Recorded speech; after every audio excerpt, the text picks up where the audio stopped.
the people who are engaged in illegal transactions will also have an easier way to carry on their business.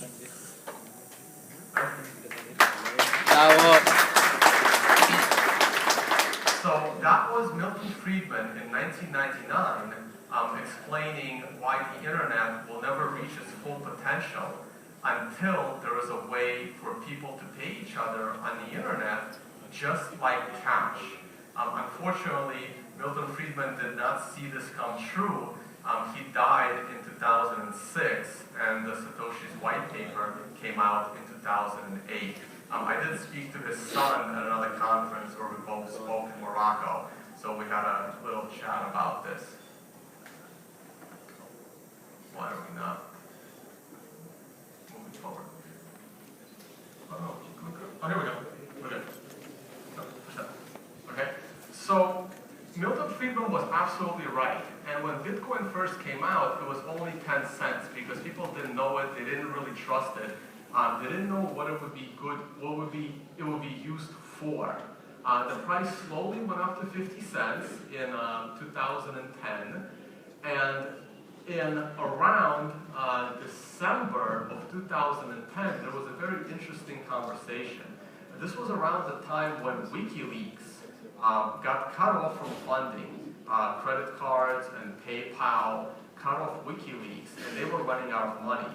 And then Amir Taki went on the blogosphere and said WikiLeaks need to accept Bitcoin to support themselves. This was back when Bitcoin was about 20 cents. And Satoshi came out and said no. Satoshi didn't want this kind of attention for Bitcoin. He didn't want it to be used to support WikiLeaks. He thought it was too early and it might be too much for the young protocol. But the beauty of Bitcoin is that Satoshi didn't have that much control. WikiLeaks actually listened to Satoshi. This is from December of 2010. They listened to him and they did not accept Bitcoin. But other markets were. This was also around the time when Silk Road was becoming popular, where people were using it on websites to purchase anything they want in the gray or in a free market area. And Bitcoin was hovering around $1, and then suddenly it took off to $30. Why did that happen? That happened out of the US, specifically in New York, my home state. This is a senator from New York named Chuck Schumer. He somehow found out about Silk Road, and in the summer of 2011, he went on TV for about 2 minutes or 3 minutes talking about what a terrible website Silk Road was. And he was showing it on TV, and then he was explaining what Tor was. You have to get on Tor in order to get on Silk Road. He basically did an advertisement for Silk Road and explained how to get onto the website. He explained what Bitcoin was. It's probably the greatest advertisement for Bitcoin. It's like when parents tell kids, don't do this, and then they kind of want to do it. So this was one of the best advertisements for Bitcoin, and it shot up to $30, and this was the biggest bubble Bitcoin ever had. It went from $1 to 30, went up 30 times, and then we fell all the way down to $2 for like a 95% crash. Actually, the same week that Chuck Schumer went on TV describing Bitcoin, WikiLeaks also finally decided Bitcoin is now somewhat in the mainstream, and we should accept it for donations as well. So that same month, WikiLeaks also started accepting donations, and that really helped fuel that bubble because people went out to buy Bitcoin, but there wasn't enough supply. This is what happens. And eventually the price gets to a point where no one is left to buy, and then it just falls because no one else is buying.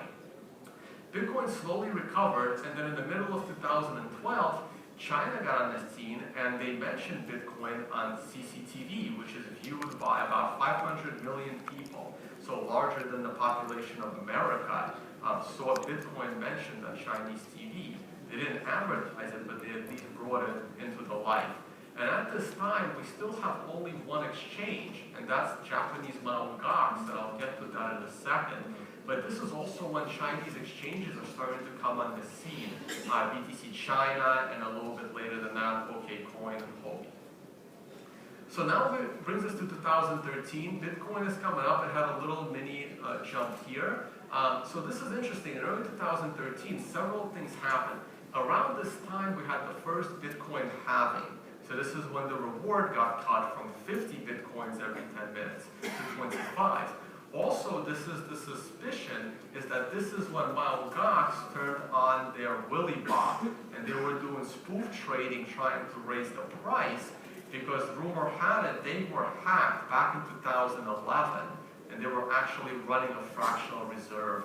So they were faking trades trying to raise the price of Bitcoin. This is also when I finally decided to get my first Bitcoin. I knew about it back in the WikiLeaks days, but I didn't, unfortunately, I did not take it seriously, and I never participated in any of the gray markets, which in a way maybe is a bit unfortunate because those people got an early jump if they held on to their Bitcoins. And the events of 2013 happened in Cyprus when their banking system shut down and people had to wait in line for ATM machines to take out 20 euros. I was still working at Wall Street at the time, and I was already into this libertarian, real money, fiat money. And I remember telling the other guys, the PhD, the Wall Street people who I'm at the office with, they're all laughing at me. And I'm like, oh my God, do you see what's happening in Cyprus? They just shut down their banking system. They're confiscating people's money. And everybody said, that can't happen here. That was basically the most popular answer. They're saying, that can't happen here. I'm like, I really think you're wrong. And this is the event that caused me to finally go and get some Bitcoin. And the trader that I am, of course, I buy Bitcoin right into this bubble. How many bought their Bitcoins for the first time going into the 250 bubble? There's a fair amount of it here, right? That was me as well. And I'm buying them right here, and then boom, we fall to 55. We fell about 80%. And then this was like the short-term bottom. This was the longer-term bottom. And then we go up into 2012. This was a very interesting day. You see this fall right here? This happened on August 1st. Anyone remember what happened on August 1st, 2014? That was the day the Silk Road got shut down. I remember this day very well. Again, I'm still working on Wall Street. My coworkers know I don't participate in any drugs. It wasn't my thing, but they also know Silk Road is the most popular use case at the time.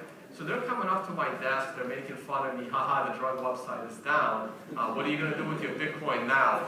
And that was the view at the time, because you think it's going down. It went down for one day. Everyone thought Bitcoin will not survive, and then it goes straight up.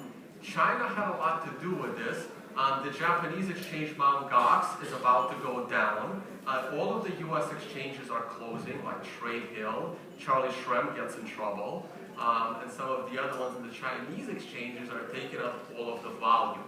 And that was pretty much the history. Also, New York, U.S. had a lot to do with it because there were very positive Senate hearings.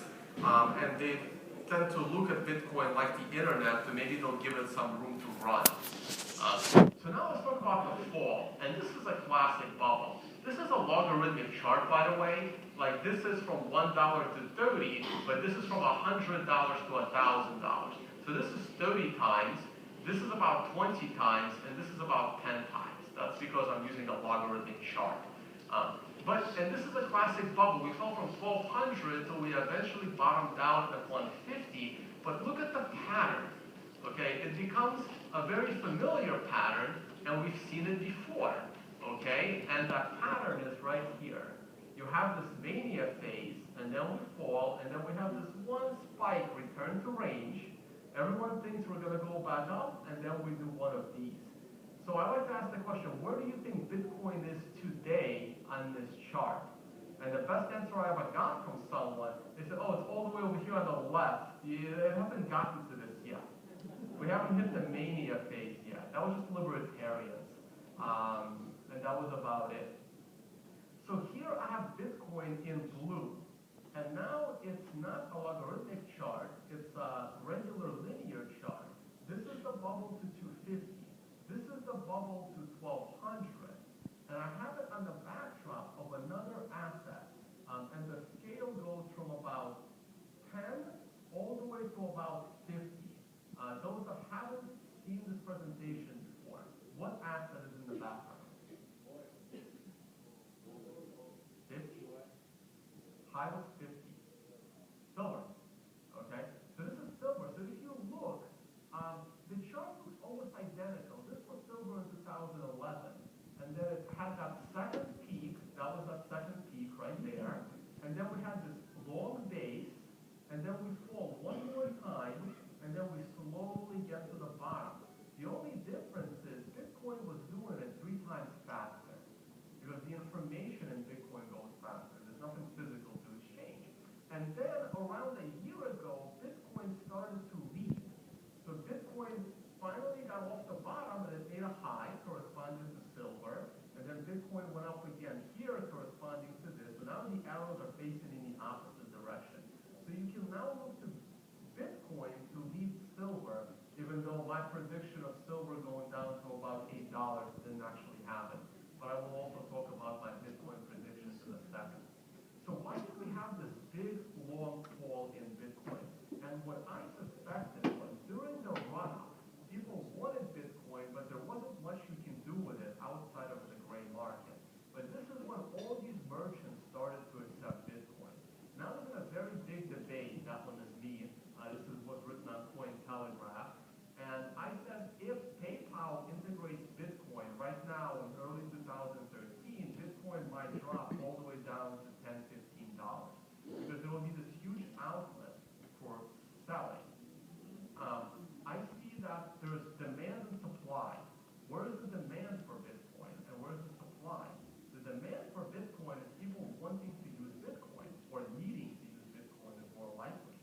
The supply of Bitcoin, well, we know the mining supply, but that's predictable. The unpredictable supply is merchants. Because when you use Bitcoin to buy things, most merchants immediately sell that Bitcoin and it hits the open market, bringing down the price. So as long as all these merchants were coming on the scene, but we ran out of new people to buy the Bitcoin, some people call this a naturally occurring Ponzi. The price would continue to fall because there's more selling than buying. So let's talk about some of the top use cases for Bitcoin. And for those that actually need to use Bitcoin, they are still not, they're still, all of them are pretty frowned upon by governments. Okay, I have this article on my website, Liberty Life Trail, where you can just Google the top use cases for Bitcoin. But I want to focus on number 7.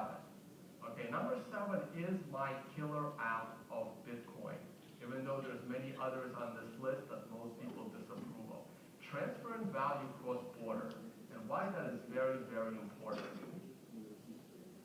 And the reason it's important, I'm going to jump straight to Europe. As we know, Europe is having a lot of financial problems.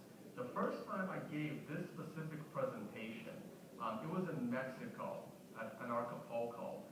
This was in early 2014, I believe, early 2015. I don't remember, but it was about 6 months before the Greek crisis happened. I think it was in February 15. And I talked about when the Greek banks will shut down, Bitcoin will start to go right back into the news. And that happened about 6 months later. After that, I expected Italy to go down. They had a bit of their banking crisis recently, but it wasn't as bad. The government stepped in and kind of put confidence back in because it's all about confidence. But after Italy, there's going to be Spain. Portugal is not as bad as Spain. Spain is in big problems. And those that know about France and Germany with the migrant crisis coming in, they're having serious problems. Deutsche Bank almost collapsed. All of these countries are in major financial trouble because of the over-socialist nature of those governments. Too many taxes, too many regulations. And that's what we're going to next.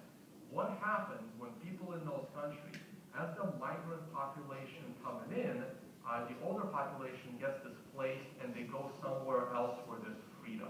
So people just get up and move. I used to say they're not actually going to move to London, but now that the UK is exiting the euro because they want to be independent, this might actually happen. This is a great thing.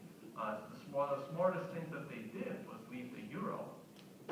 And why is this happening? It's over-regulation. I mean, we have people, this is London. Most of my examples